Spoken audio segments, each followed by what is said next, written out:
6th or 7th installment of this, and we do this on the second Thursday of every month, so hope you join us for another one. Today we're lucky to have Alex Apfel here to talk to us about sort of the art and science of making mead.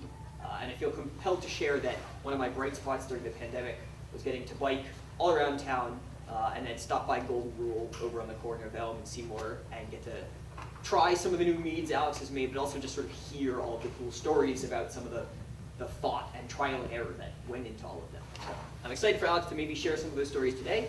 And without further ado, let's give a hand for Alex. Thank you. Thanks, Alex. Great. So thanks for coming, everybody. So I'm Alexander Apfel, as you might know by now. I run Golden Rule Mead here in town, right across from Greg's, next to Royal Oak Coffee.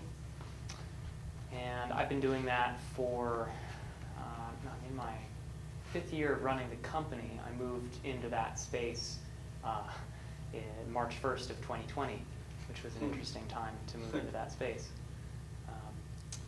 So I've learned a little bit about making mead since then. I knew a certain amount before. I've learned more, I think, about running a business since then. But that's not what I'm here to talk about. We're talking about mead. Important but dumb question.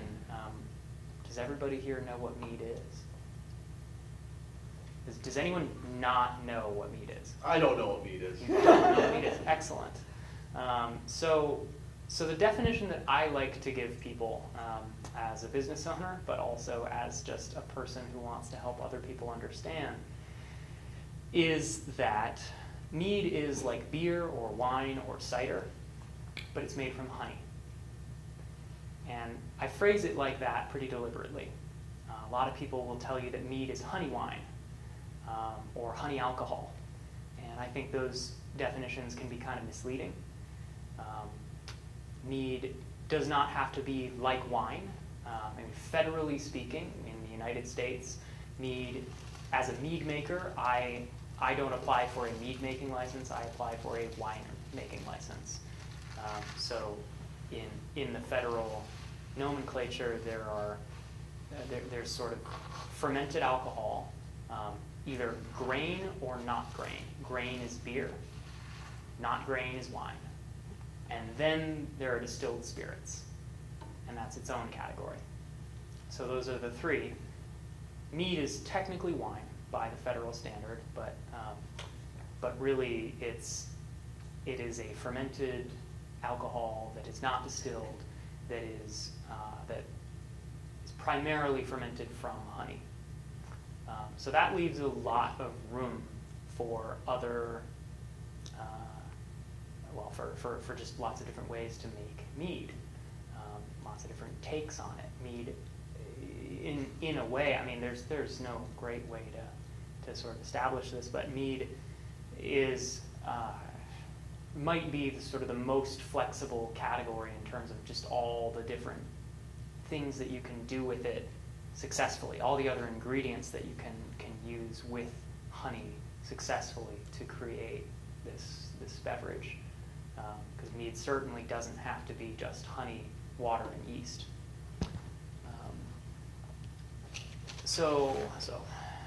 With that sort of in mind, that's what I keep in mind when I approach fermentation.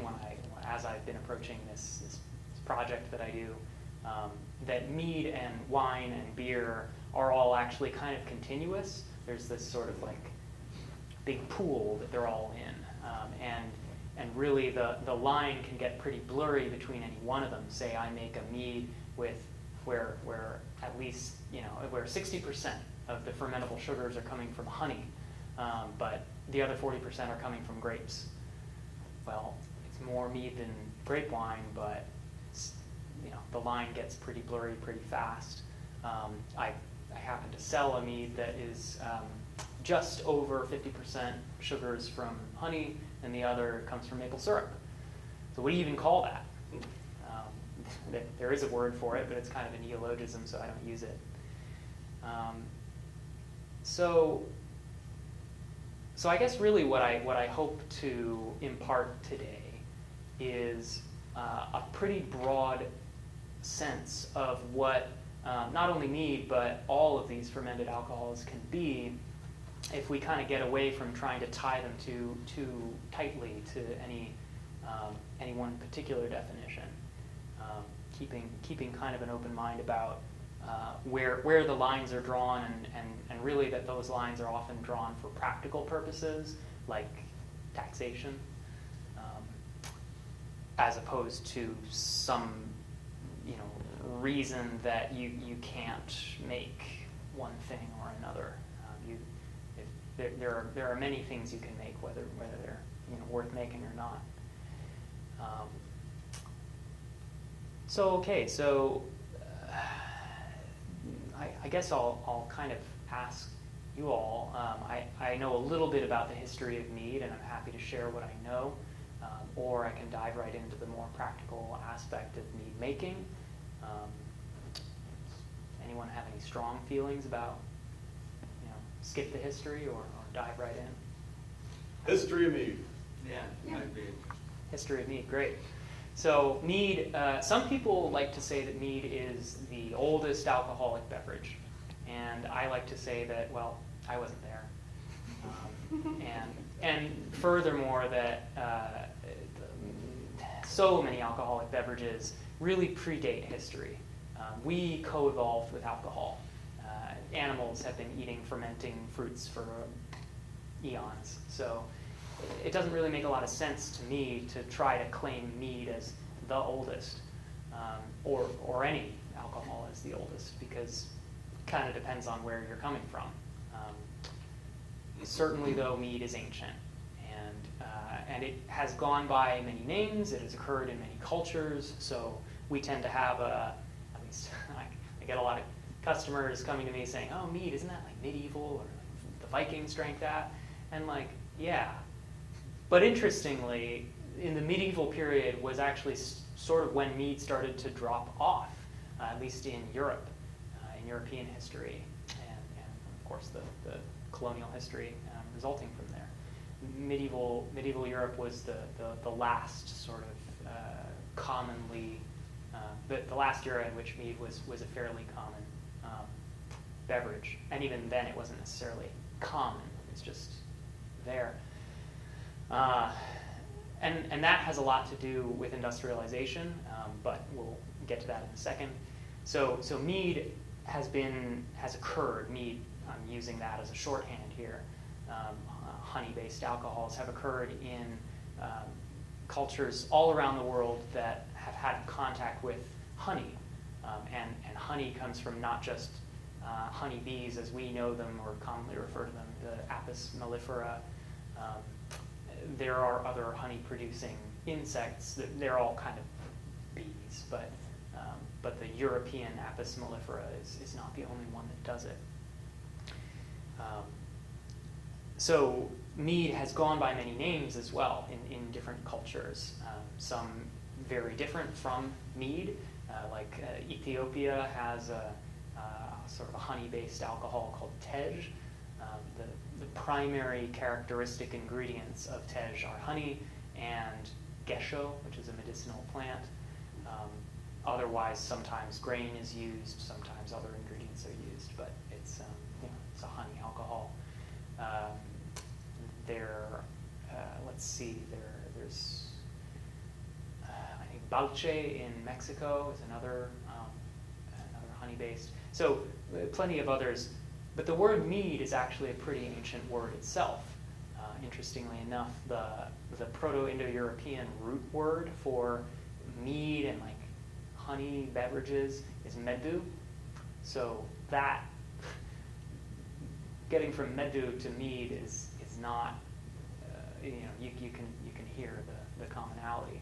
But that hasn't really changed, and I think that's a testament to how ancient mead is. Been with us for a while.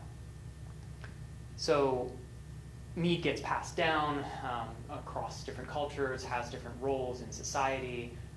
The term honeymoon supposedly comes to us from the tradition of giving newlywed couples a bunch of mead to go off and, you know, be married with. And otherwise, in Greece, nectar, you hear about nectar and ambrosia. Nectar is supposedly mead. Whether it was strictly mead or whether it was just sort of a particular grade of wine, supposedly the Greeks really liked their wine sweeter, so honey wine could, you know, at least honey was a really good way to make wine sweet. You know, you start with your grapes, say, and then you just keep adding honey until the yeast can't do anything more with it. So you wind up with a sweet mead. So it, you know, it sort of travels through time. The Vikings, I actually have no idea, the Vikings, how they got their hands on mead, probably by, and when we say the Vikings, we're really talking about Scandinavian cultures. The Vikings were actually, perhaps you know, a specific class of people in these cultures who they were the sort of like merchants going around, merchants, explorers, raiders, but it wasn't strictly going out and raiding all the time. It was really the outward branch of these cultures. So we shouldn't just refer to them as Vikings, the Norse people, well, I'm blanking on the words now, but at any rate, they mead was part of their culture, certainly, and part of their mythology, but they definitely didn't have the monopoly on that. So finally, mead gets to the Middle Ages through antiquity. Mead making and honeybee cultivation, specifically beekeeping, was an occupation largely, as far as I understand, dominated by monastics. It wasn't. You would have natural pollinators in large numbers. You know, it's time before pesticides, so you don't necessarily need to keep bees in order for all your crops to thrive. And at the same time, in the medieval period, you have the formation of the guilds and the sort of centralization of power, of economic activity, both military and economic activity, and sort of this is where the feudal society starts to break down, and we emerge into the Renaissance. So this is sort of the period that I'm talking about here.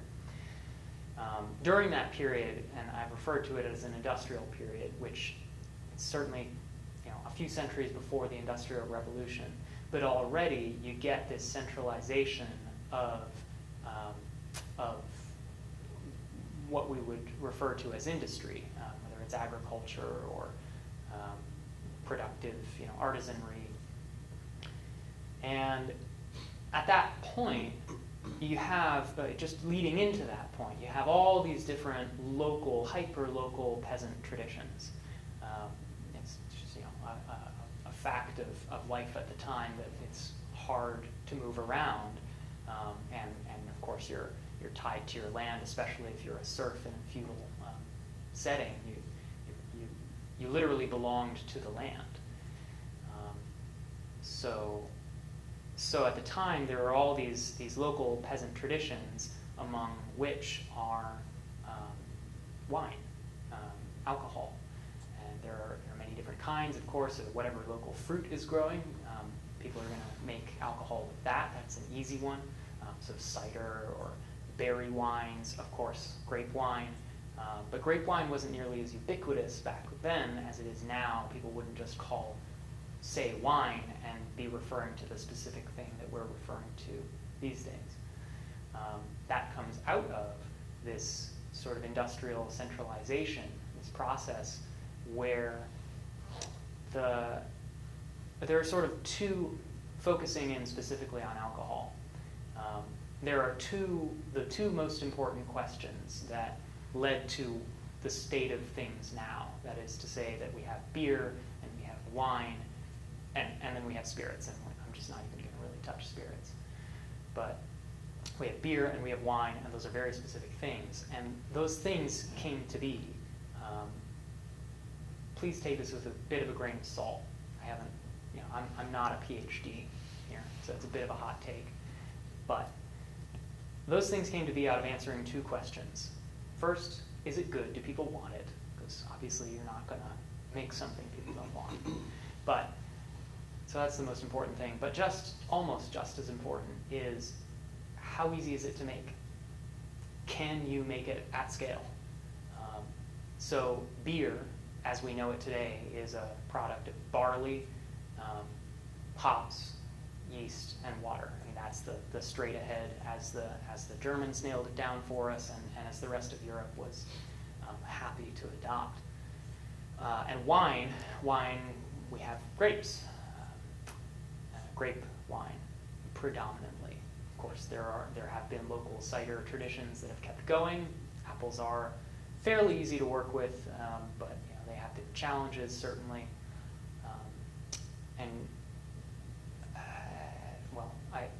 I don't know what's easier, cider or wine, but wine, if you've ever crushed a grape, it's a little easier than crushing an apple. And of course, grape wine can be delicious, but it's also just very easy to make large quantities of it. They grow in these incredible bunches. I don't know if you've been in a vineyard at harvest time, but it's the experience of abundance. There are just grapes everywhere, and similar plants like currant bushes, which we still have some currant-based alcohols, though the extent to which they're directly made from currants in the way that wine is directly made from grapes, as opposed to just being flavored with currants. That's not clear to me, but the grapes, they carry so much juice and they have so much sugar, so you can make this large quantity of alcohol. And so, I mean, that's kind of how we wind up where we wind up. And what does this all have to do with mead? Bees don't industrialize, they don't scale up as easily as even apples, let alone grapes or fields of barley. And I guess it's worth mentioning that barley emerges singularly among grains as the easiest grain to brew beer with. Wheat, oats, rye, these are all very sticky, very difficult. I mean, much more difficult. Barley, just its natural properties, makes it a lot easier to work with. I guess it's worth mentioning that before I started a meadery, I worked in the beer industry for 7 years. So I learned a little bit about that. So mead fell off due to largely practical concerns, is my thesis for you. And not because it's an inferior beverage, and in fact, not at all. It's a wonderful beverage and very versatile. And as long as you keep an open mind about how to use it and how to use honey really in fermentation, you can take whatever existing fermentation practice you have, whether it's beer making or grape wine making, cider making. You can start using honey, and you can start using other ingredients, and it's a terrific addition to the wheelhouse. And I guess that's what's happening now that we've sort of gotten bored with our industrial situation. People like me, 20 years ago, people like me were starting beer breweries, and now there are enough of those that we can start mead making. So what made you want to get out of beer brewing and into mead making in the first place? I guess it was a sort of an intersection of a couple of factors. First of all, I knew always that I wanted to, since early on in my time in the beer industry, I knew that I wanted to start my own manufacturing endeavor, whatever, brewery. And at the time I thought that was going to be beer because that's kind of what I knew, and I wasn't really very interested in grape wine. And that was the limit of my concept. So, and I didn't have any interest in spirits. So from there, a couple of years go by, and I spent a couple of those years on the night shift at different breweries. And night shift is a great time to ask yourself what you're doing here, and why you are doing what you're doing. Coming out of the more nihilistic answers, I actually came across a pretty reasonable answer, which was that the night shift is all about efficiency. And I was basically cranking out IPAs for the general public. And when I realized that, I got a little disappointed with it, because it was like, well, okay, so that's what I'm just keeping the wheels turning, and there's so much IPA out there. I don't need to add any more. I can add something else to the conversation. And meanwhile, I had started homebrewing a few years prior to that realization. I had started homebrewing Mead. I say homebrewing. There's not a great word for mead making. I mean, there's mead making, brewing mead. It doesn't really matter. So I'll just say I was making mead at home, and I had gotten into that because at the time I was working for Otter Creek, just right up the road, or used to be right up the road. So I was working for them. That was my first full-time brewer position. So I was brewing beer 5 days a week, and I already had been a home brewer. I'd made different recipes, and I wanted to keep doing that. But I didn't really have the willpower, the energy, just really the stamina to go home and do the same thing that I was doing at work for myself, even though I wanted to try these different recipes. That's one of the most exciting things about it to me, is having an idea of how 2 or more flavors might play together, and trying that out, and seeing how close I can get to my idea, but also sometimes just seeing what an idea, what shape it winds up taking. So I looked around at that point for other possible fermentation options, and arrived pretty quickly on Mead. It's very simple to make. You just mix honey into water, you add your yeast, you're done and cleaned up in an hour, as opposed to like a 6, 7, 8 hour day making beer, using grains. Because now that I knew how to do that, I wasn't going to go back and use extract at home. So that was appealing. That was great. So I started making mead, and the first ones were very disappointing. But they were very disappointing, I think, in retrospect, because I didn't know what I was doing.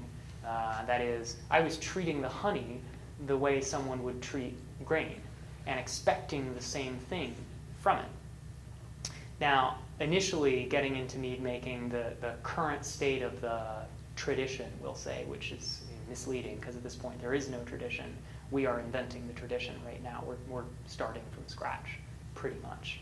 We're starting with scraps of old traditions. So the current state of mead making has a lot to do with wine making.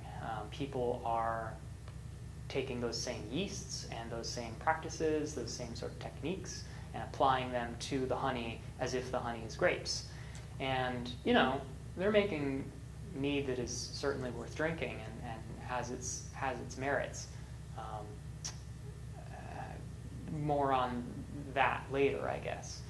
So I started out doing that, and I was disappointed with the immediate results, though I found that it sufficed to be patient.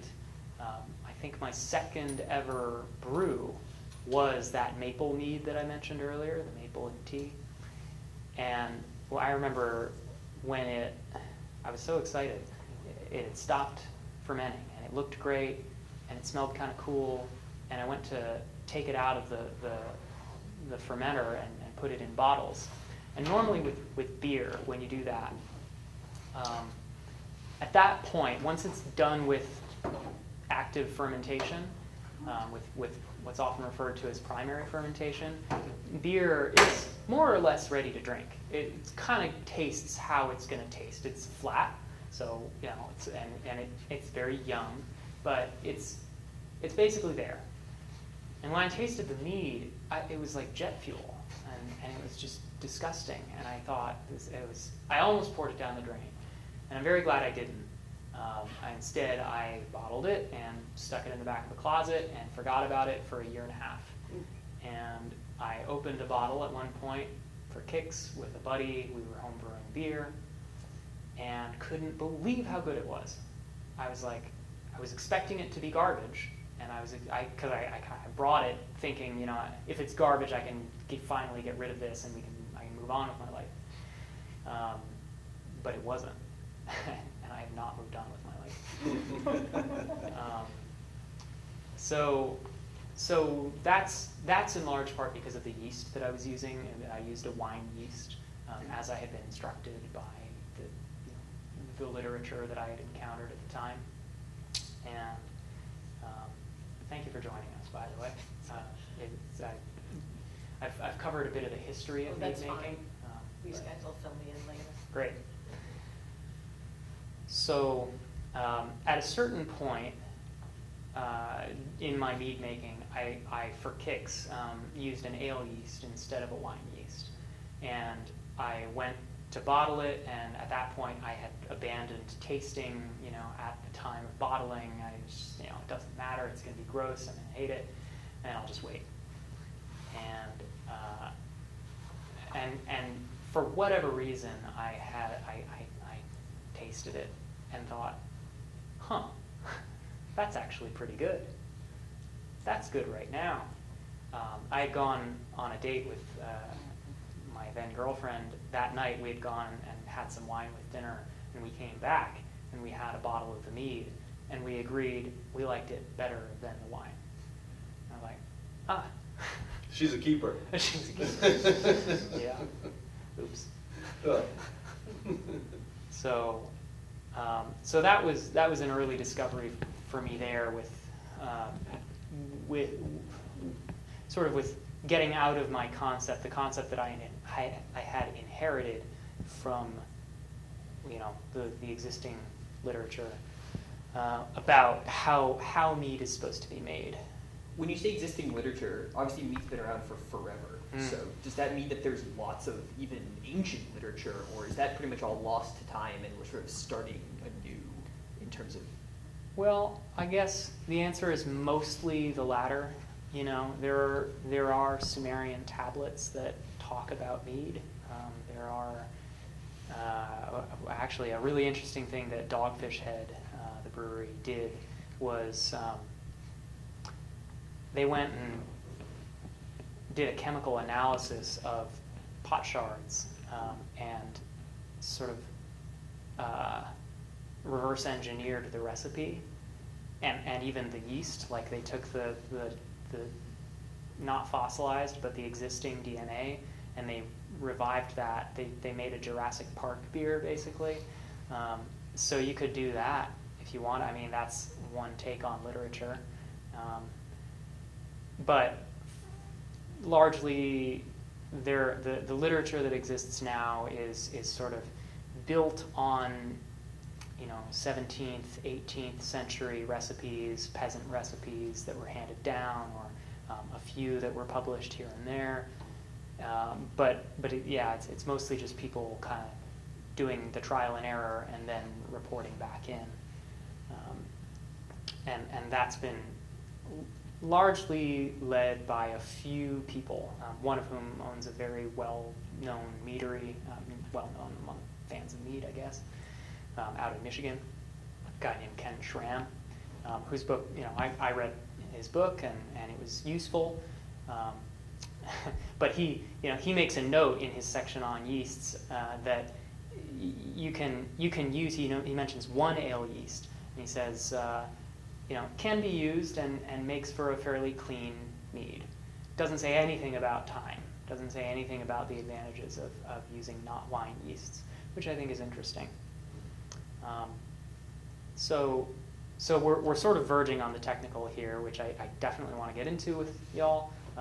But I guess that just to wrap up the story of how those things converged. I mean, basically, like, circumstances conspired to where I had the means to start a business. At least I was under the impression that I had the means. My brother sitting in the back will maybe be glad to hear that knowing what I know now, I probably made a mistake. But I got very lucky. So I went and started a meadery. There was a moment where I wanted to actually like move to Normandy and make cider, learn to make cider, but didn't do that. Any other questions before we start talking about how to make? So historically, in times when mead was more popular, was it just that was that the only alcoholic beverage? Or Oh, no. There was still wine and beer and other things? So Absolutely. why was it popular then? Well, kind of because the material conditions were so different from what they are now. Now you go to the beverage warehouse or you go to the co-op and you pick up a six-pack. Back then, it was all cottage industry.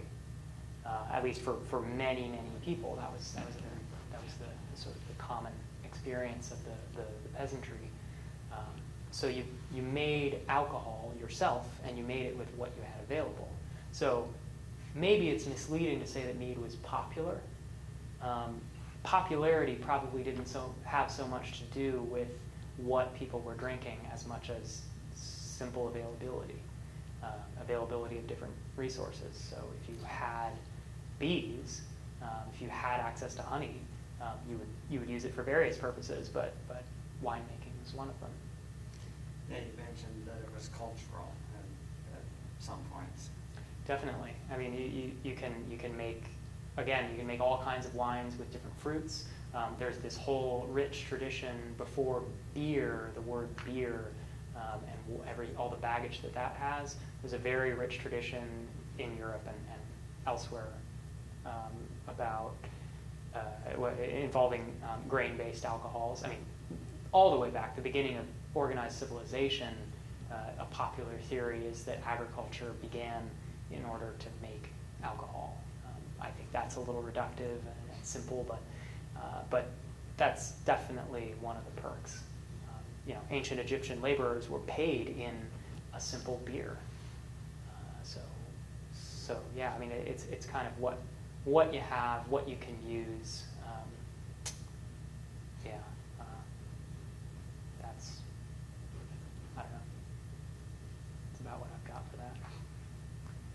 And while we're on the threshold of the technical, just before crossing over, I think one of the things that really drew me into mead, beyond just simplicity of making it and cleaning up, is how versatile it is. How versatile it demonstrated to me that it is in working with other ingredients, whether they're fruits, basically whether there are other fermentable ingredients or non-fermentable ingredients. And by non-fermentable, I mean not sugars that will get turned into alcohol.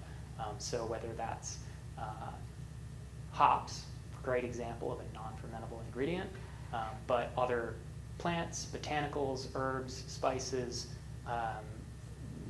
you name it. You can put it in mead. You can put mushrooms in mead. You could even, if you have a particular like mineral that you want that character, just about anything is an ingredient. It's a little outrageous maybe, but if you've seen the commercial, the TV commercial for Kohler, where these two people sit down with an architect and put a faucet in front of them and say, design a house around this. That's it. I mean, if someone comes to me with a barrel, that's the starting point for a recipe. I'm not going to say, well, I've got a barrel and I had this mead in mind, so I'm going to put it in there. It's like, no, if that barrel has a certain character, you design the recipe around the barrel. And I just think honey, when you ferment the sugar away from the honey, there isn't a whole lot left. So you have a lot of room to play with these other ingredients. And you really can tailor it You can tailor it to a specific ingredient, or you can just capture a moment in time, a real moment in time. Flowers, flowering plants, a particular season. If something grows, or if you encounter something that you find unusual or whatever, you can really, without literally distilling, because then we get into spirit making, you can capture the essence of a moment in time, and I think that's really one of the most magical parts about this whole practice. Is what takes it from simply artisanry and can push it over into art. It's just sort of that approach. So, with all that being said, so I'm just going to run through quickly what alcoholic fermentation involves. So, a little definition that I've come up with here. Alcoholic fermentation is a complex microorganismal metabolism of sugars into alcohols, carbon dioxide, and other metabolic processes. So again, you've got microbes that are metabolizing sugars and other nutritional compounds. Those are very important, actually. But the sugar is what gets turned into alcohol, carbon dioxide, and these other products. I don't want to call them byproducts because I think that's sort of doing a disservice to the whole decision-making process.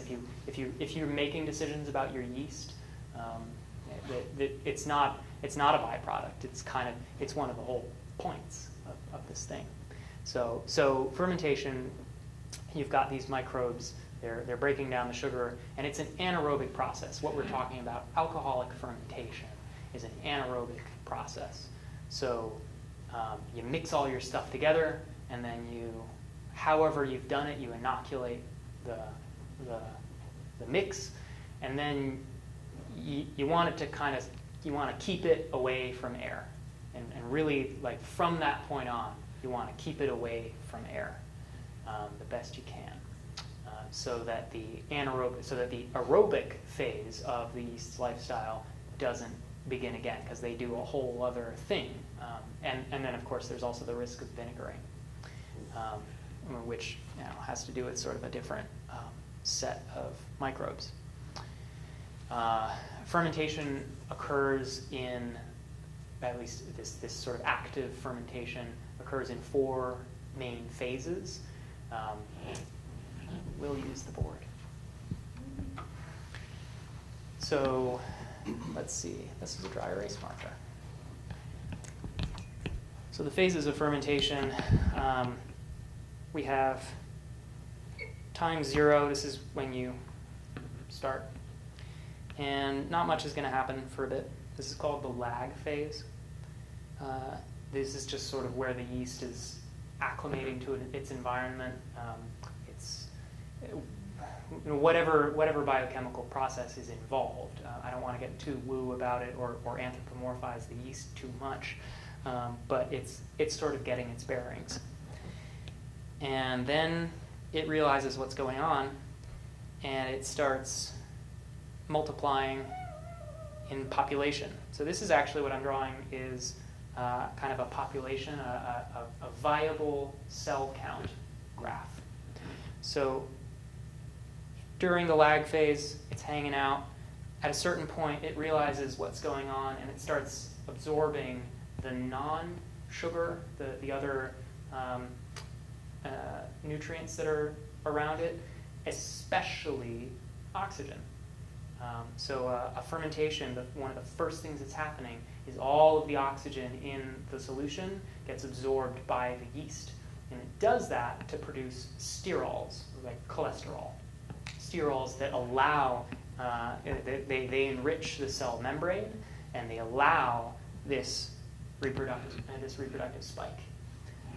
So that's the first thing that really, once fermentation kicks off, they've breathed in, and then they reproduce, It is an asexual reproduction. They're sort of budding. And amazingly enough, when you look at the yeast under a microscope, you can see where the cells have budded off. Then, once this is called the exponential growth phase.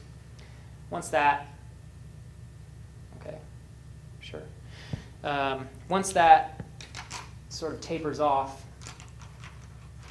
we get to what's called the stationary phase, where the cell count very slowly starts to diminish the viable cell count, and then tails off all the way into dormancy. And this is where our fermentation definition has to get a little bit flexible.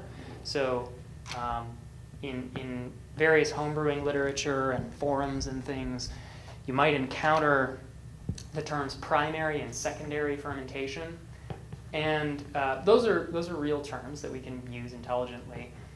But secondary fermentation especially gets thrown around a lot in ways that are not accurate. So I'll just say that what we're looking at, is an active fermentation. That's when you've got your liquid and you see it get cloudy and bubbles start coming out of it and it even foams up. So that's what I like to call active fermentation. And then once active fermentation begins to subside, you'll notice the yeast, the bubbling will slow and eventually stop, and often the yeast will start to drop out of solution. It'll collect at the bottom. That's what I like to call passive fermentation, because it's not that nothing's happening, it's just happening a lot more slowly. So think about wine. Wine ages. So aging is a process that we refer to, and that's part of fermentation, even though it's not part of active fermentation. If you haven't stopped fermentation, and then we'll get into how you can do that, how people do that. If you haven't done that, then it's just one continuous process. And granted, different things are happening, and so we can refer to, it's like the color spectrum. You can point to red, you can point to blue, you can say these are different, but when you look at red and yellow, well, where does red become yellow? You know? So that's sort of what we've got here. We start out with a bunch of sugar and alcohol and nutrients, and then big population spike, and sort of lots of different things going on, metabolic processes, sugar getting broken down, turning into different sort of intermediate products of fermentation. So if you taste a fermenting beverage, it's going to taste quite different than it's going to taste when it's done, when active is done and it's ready to drink. And then, the passive fermentation process has a lot to do with how effectively you can forestall or minimize exposure to oxygen, exposure to other microbes, exposure to people who are going to drink the alcohol, because that will end things, obviously.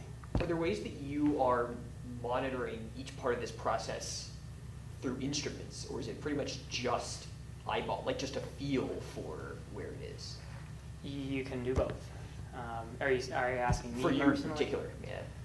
So I keep things very simple. I'm what I like to refer to as a commercial home brewer. So there are lots of things in the possible process, in the industrial process certainly, that I don't do. Because I don't have the money for those nice toys that you get to do those things with, but also because if you're doing the thing right, and if you don't have to send it out very far, if you don't have a lot of liability basically, then you kind of don't need to do them. These are things that people do because of basically financial liability. I mean, not only because of that. There can be good, practical, like the end product will be better reasons to do this. But do you find that there's reasonable variation, like enough that's noticeable and maybe not good, because you're not using strict instrumentation, I guess? Like, is the variation not big enough that it has mattered, I guess? Well, I'll say this. I notice variation in my product, certainly. I don't think it's because I'm not using like nice instruments. Sometimes I really couldn't tell you why. And maybe if I had every lab test available to me, I could. But a lot of the time, you know, I'm working with a lot of local ingredients, so the honey is going to be different. The maple syrup is going to be different. The herbs came from a different farm. And geez, maybe I didn't get it up to quite the same temperature. So maybe there's or maybe I missed a spot in the, you know, it is a rabbit hole, and there are just so many variables, so many little things. So you do your best, and I think it's useful to have worked with some of these other some of this other equipment, and then you know, at the same time been homebrewing, to be able to kind of bounce back and forth, to take risks on the homebrewing side and see, what do I actually need to strip all the way down to the basic concepts of what you really need in order to make a high quality product, and then, you know, why do we have these other toys?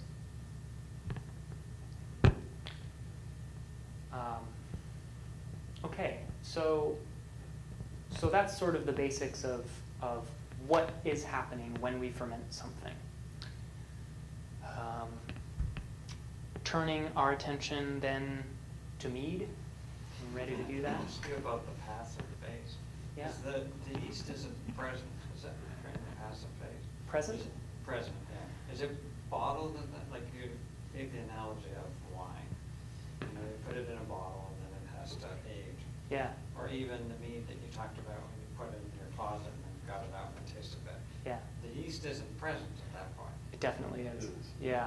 So- In some large-scale commercial organizations, they'll filter out yeast, or you can very effectively, naturally, with some strains, many strains, you can either wait or chill it down, and almost all of the yeast will drop out to the point where there is a negligible quantity of yeast in your finished product.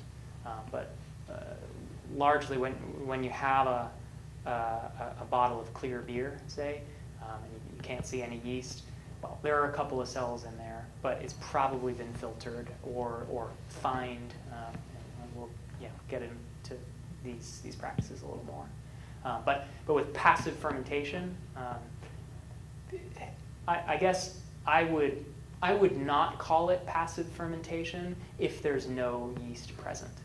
At that point, you've removed the fermenting agent, so the process can't really go on without it. So in your passive phase here, is the same amount of yeast present, or is it just a residual? Well, yeah. So imagine that this is one big tank, or bottle even. So we start out with a certain amount of yeast. We wind up. So again, this is a sort of a viable population chart. So we start out with a certain population. That population explodes, and then over time, the yeast will start to die. And so the answer to your question is, over a long enough period of time, there are no more living cells, but you'll have all the total number of dead cells present. Now, if we started a new fermentation with you know, this say we take the population right here, and we start a new fermentation with that population, but we take all the sludge at the bottom of the fermenter, and we dump it in. Some of those, I should say, those viable cells, what viable cells are left, will in fact consume their fallen comrades in order to have enough nutrition. It's a great source of zinc, apparently, and other vitamins and minerals. Yeah. So then of course it would, you know, but yeah, I mean, it's kind of like, where else would they go? Any other questions before we talk about making mead, finally? Okay, cool. I might erase this just in case inspiration strikes. Okay, so we've decided to make mead. We decided to make mead specifically, so we're going to use some honey. And honey here is just a stand-in, of course. I know I'm kind of belaboring this point, but it's important to me, and I hope you leave with this understanding. You start out with a fermentable sugar. That's what honey is to me. I mean, honey is many things.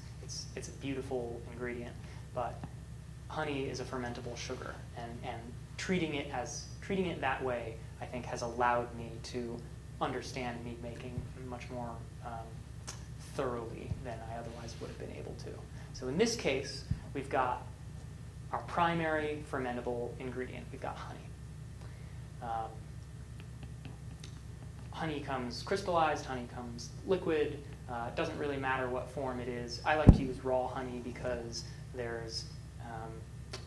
are different enzymes in it that are good for you. And I don't like to cook my honey. I never raise the honey above about 100 degrees in my mead making process, because it doesn't really get above that temperature in a beehive in summer. If it does, the bees will abandon ship.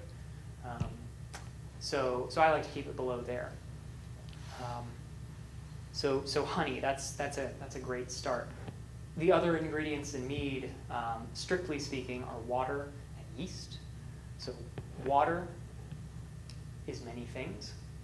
Water is, of course, the elemental, the molecule, but in any practical setting, unless you're getting distilled or RO water, you're going to wind up with all kinds of different vitamins and minerals, and especially minerals. So water is many different things, and not all water is really suitable for drinking. I mean, in some cases that's obvious. You wouldn't go to the East River in New York City and make mead with that water. You would go to the Lucky 7 Spring up in whatever direction Lincoln is from here, and you would use that water because it's delicious water. But the rule of thumb is, if you would drink it, you can brew with it, you can make mead with it. Then your yeast. So the inoculant. Sorry. So are you using town water, or are you using? I do. I use a little filter, but and then I add a couple of different salts. Oh, you do? They help my yeast flocculate better, Got it. clear out a little better. Yeah, the natural wine snobs, they like to say that you can't use any of those salts. You got to really just use the grapes, and that's all fine, for grapes, because all the juice is passing through these plants, and it's carrying all of this incredible character, right? I'm using town water. It's already adulterated, so you can't save it at that point, so you might as well work with what you've got. That's my take. So you run it through just like a simple carbon filter or something? Yeah. Or Yeah. pulling out the fluoride and we know, wow, Middlebury chlorinates its water. Chlorinated, yeah. It's crazy. Yeah, some days, man, you really just can't drink from the tap some days. For sure. Okay, so we've got honey, we've got water, and then yeast or microorganism, microbes, your inoculant, and how you inoculate. Now, the easiest thing to do is go to the homebrew store, go online, buy packets of yeast, and pitch those. And if you do that, you're probably going to wind up with a fine mead. It's going to go well, as long as you did everything else right. But I mentioned natural wine. There are plenty of other ways to inoculate your yeast. One of the strains that I've been using for pretty much as long as I've been in business came from just a project for fun. I made a cider about 3.5 years ago, and I sanitized my equipment, I juiced the apples, and then I let it ferment. Just the wild culture, yeast and bacteria that were present on those apples, in those apples, did an incredible job fermenting the cider. I was blown away. So I kept propagating it, as one might a sourdough starter. The difference, though, there, if any of y'all have made sourdough, you don't keep it separate, really. You keep, there isn't like a thing that you're feeding and then you take from. Each fermentation is a complete propagation. So you take all those dregs, or as many as you want from them, and you'll pitch those into the next. And that's what I do, because most honey doesn't naturally ferment. Honey, after it's been properly cured by the bees in the hive, they cap it once it's below a certain moisture content, and then it's at the point where we can open up a tomb 2,000 years later and the honey's still good. Before it's capped, it has a high enough moisture content that microbes can take, and so that's actually recently I isolated another strain. I bought a couple of buckets of fermenting honey from Ross Conrad. Some of you may know. Yeah. He had some buckets. They smelled awesome, and so I diluted the honey down to the point where it would finish at about 12-ish%. Doesn't really matter. I diluted it down to the point where it would turn into mead, and it turned out great. And now I've got another strain of yeast. So that's a great way to work with, to ferment, basically, is take a clean, so don't go to the grocery store and buy an apple. Not that there's anything wrong with Hanford's or the Co-op, but just like a lot of people touch that. You don't really know where that's coming from. So go to an orchard and pick some fruit and throw that in your ferment. Juice it or not. You can throw it in whole, doesn't matter. There are reasons to do one or the other, practical reasons, but as far as the inoculant is concerned, you're just trying to bring yeast in contact with your sugar solution. And to that point, when people talk about spontaneous fermentation, real buzzword these days in the natural wine community, spontaneous fermentation. Well, it's not like spontaneous combustion where I just like light on fire for no reason. It's because there's microbes, right? It's because there's all these yeasts out there. So it's not like we're appealing to magic, right? We know they're there, and so it's just about how you want to inoculate your. But those naturally occurring yeasts that are on fruits, is there a same equivalent that resides on or in or around honey? Yeah, Oh, there is? absolutely. Okay. So exactly what I mentioned with those buckets of fermenting honey. So those were just. They were going, and so that was the honey that Ross had stripped off, or at least it contained some honey that Ross had harvested that hadn't been capped. They were from cells that hadn't been capped yet. So they still had whatever the bees visiting the flowers, bringing back to the hive, and all of that natural yeast was still active in those cells.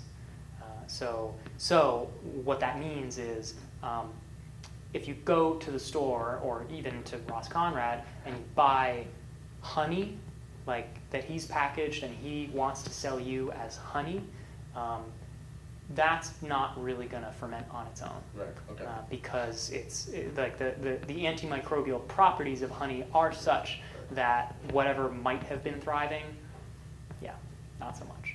So it's really that water content enabling that environment for us. Yeah, and it's a real narrow window too. It's like right. I think stable honey is like below 16 or 17% moisture content, and then like even 18, 19, 20% moisture content, it'll start fermenting. Fun fact. Yeah. Yeah. So we have honey, we have water, we have yeast from some source. What else do we want to do? Well, maybe. Yeah, I have a little list here, and I like it. I like it as a list, sort of in more than no particular order. So we've got our primary fermentable. That's the honey. Other fermentables, it's up to you. You can use maple syrup. You can use grapes. You can use barley. I mean, sky's the limit. It's a continuous spectrum of alcoholic beverages. There are non-fermentables. So tea, flowers, not fruit. I think we've discussed those. You have to think about ingredient processing, how you're going to mix them all together. For reference, what I like to do, generally speaking, is heat everything up. That is, heat all the water that I'm going to use up, and then steep my non-fermentable ingredients in the water to extract their character, and then also to pasteurize. When I use fruit, I'll do that with the fruit. I'll kind of pour the hot water over the fruit.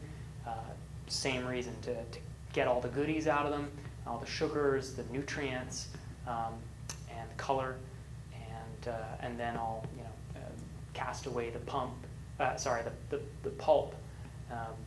so that that's not just floating around in the fermenter. That's really for practical reasons. That's to sort of maximize my yield, because otherwise you have to deal with all this pulp that's in there that's floating around in the liquid.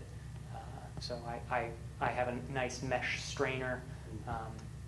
I say nice, it's $20 on Amazon, but it does a great job. So just a simple tool that helps me keep the junk out of my tea. Then I'll cool that down, mix my honey in, again about 90 to 100 degrees Fahrenheit, and then cool that down to ambient temperature, and at that point inoculate. So, so on an unflavored mead, you have a water element that's just water, and then the way you add other elements to it is through the water. You Right. never take something else and pitch it directly into it. You're basically creating a tea first, Right. of non-fermentables or fermentables, I guess, with fruits and things. Right. Okay. Never say never. Ah. So I'll dry hop my meads. Yeah, that was what I was. Yeah, okay. that's perfectly fine way to do it. I'll use like a little stainless Sure, kind of yeah. container, Yeah. so that for the same reason. I've got a lilac mead going right now that Cool. I used that little container with some butterfly pea flour, which is a natural food coloring. It's also a natural pH indicator, super cool. It's blue at sort of like just below, like weak acids, or that's not the right term, but between about 4 and 7, I think, it's blue. And then below 4, like 3, 2, you get red. And if you can make it basic, it turns kind of green. It's the coolest thing. But it's going to be blue in the bottles, and it's going to look great. So I don't like throwing things in the fermenter, because then you have to deal with them. Yeah, right. When you make that tea ahead of time and you've strained everything out, then that gets into what I mentioned before about anaerobic processes. I make the tea and I strain everything, because straining involves invariably splashing, and splashing is the best way to oxygenate. And pre-fermentation, that's great. You want to oxygenate. You want plenty of oxygen in your solution for the yeast to take up and have a nice, healthy, reproductive cycle. But as soon as you add that yeast, you cap it up and you kind of don't let it see the light of day. Now, it's more complicated than that. But for practical purposes, getting started making mead, keep it away from alcohol, from oxygen. Yeah. Cool. So the processing, the inoculant, the water, oxygen. Sorry, I think we've sort of run out of time, but do you mind just like highlighting maybe one particular mead that you really enjoyed or that you were proud of, and sort of talk about how that came to be? Yeah. Yeah. boy, being proud of recipes is a funny thing. That's fair. A lot of them, I don't know, there are so many ways in which they come together. Okay, I'm avoiding the question. Yeah, can I say two? Sure. Two meads. The first is a mead called Foxtrot, which it gets sour cherries, lovage root, and clove. And that mead came about really as sort of like a meditation on the flavor of lovage root. I was thinking real hard. I had encountered this root, which lovage, if you're not familiar, is related to celery, parsley, carrots. It's in that whole genetic taxonomic family. I encountered it at a farm in Cornwall, this dried, cured root. And it just it's such a complex flavor. It's sweet, it's kind of earthy, it's root, like woodsy, it's spicy, it's just so many things. And I took one whiff and I was like, I have got to make something with this. I didn't really know what. So I just thought about it for a while and like wrote down ideas and crossed things out, one thing or another. And finally arrived at this like, okay, yeah, I think cherries and clove with this thing. And picked the yeast that I wanted to use, which was the wild strain that I've been working with, and it worked. First time, it was awesome, and I was just like, dang, that was really cool, guy. You did a thing. So great. So I'm proud of that one. The other one that I'm proud of is actually Wild Light, which is just a very simple mead. It's just honey, water, and yeast. And that was not a recipe that I came up with intentionally at all. That's how I was propagating this wild yeast. When I made that cider, and I thought it was so great, and I was just starting out this business, way in over my head, didn't even know it. But I had the sort of the creative wherewithal to not only to keep this yeast going, which has now become just instrumental in my operation, but also to recognize that the mead itself is this little thing which to propagate a yeast strain, to like keep it healthy, you want to give it just a gentle fermentation. So Wild Light is just over 5%. So that winds up being, this is a good rule of thumb for mead. You get about 5% alcohol per pound of honey per gallon of mead total. So if you use 2 pounds, you get about 10% and so on. So I was just ballparking, just eyeballing this thing. Just, okay, that looks like about a pound of honey, mix it in, keep the yeast alive, great. And then, I had these, I had to do something with the mead. I didn't want to just pour it down the drain, that seemed wrong. So I put it in bottles, and I labeled the cap wild, because it was the wild yeast, and light, because I didn't know what percent it was, but it was light. And then one day I looked at that and I'm like, pretty good name. And it was also pretty good mead. And so I'm proud of myself for that. Yeah. Any other questions? Tons of questions. Yeah, you all can definitely feel free to stick around. I know some people have to go, so let's give Alex a